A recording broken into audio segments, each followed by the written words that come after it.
On a vu précédemment comment on pouvait modifier les valeurs de propriété d'un calque. Maintenant, on va tout simplement apprendre à les animer et à enregistrer nos animations.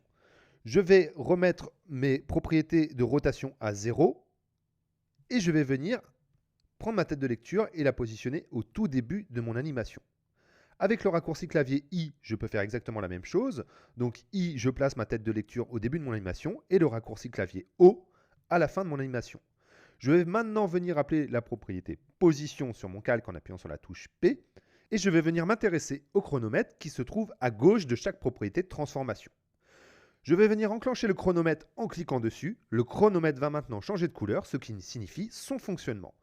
On peut aussi voir qu'un losange en dessous de notre clip est apparu. C'est ce qu'on appelle une image clé.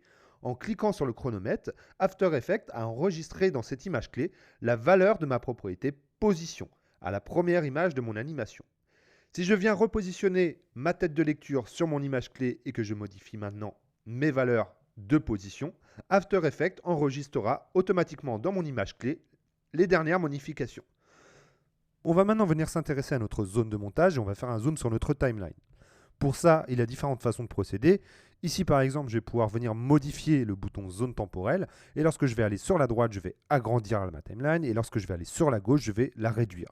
On a aussi cette barre grise qui va faire exactement la même chose. Lorsque je vais aller sur la gauche, je vais pouvoir zoomer sur ma timeline et dézoomer lorsque je vais aller sur la droite.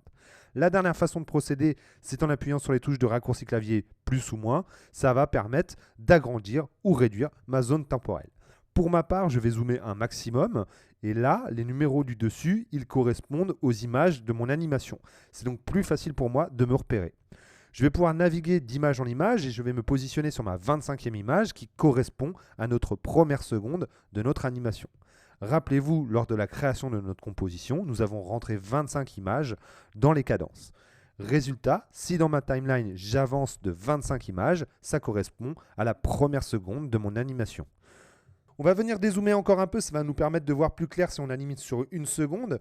Avec ma souris, je vais déplacer ma tête de lecture pour aller 10 images plus loin.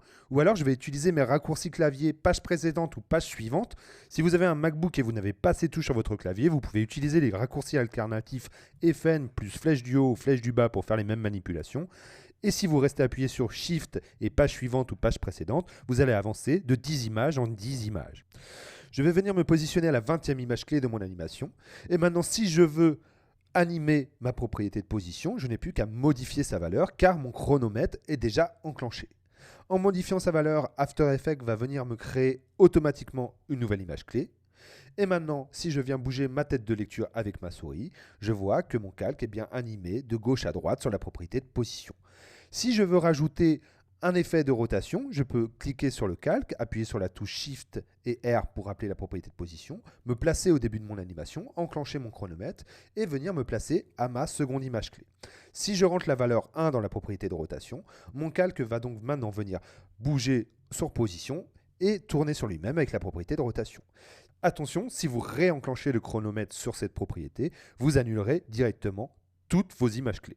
On va maintenant appuyer sur la touche 0 de notre pavé numérique, ou si vous êtes sur un MacBook, vous avez le raccourci alternatif CTRL plus 0.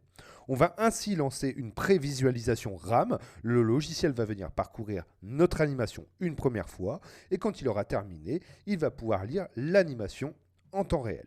Vous avez la possibilité de lancer cette prévisualisation dans le panneau qui se trouve sur votre droite et s'il n'est pas affiché, vous pouvez venir le retrouver dans l'onglet Fenêtre et venir cliquer sur Prévisualisation.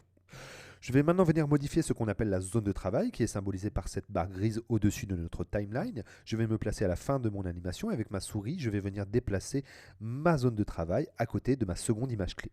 Il est tout à fait possible d'utiliser les raccourcis clavier. Donc, pour modifier le début de notre zone de travail, c'est le raccourci clavier B. Et pour modifier la fin de notre zone de travail, c'est le raccourci clavier End.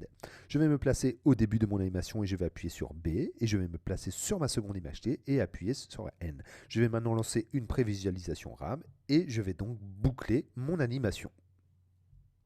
Il est bien sûr tout à fait possible de venir repositionner nos images clés afin de réduire ou d'agrandir la durée de notre animation. Donc si je sélectionne la clé numéro 2 et que je viens la repositionner sur la 10e image, je viens de réduire mon animation.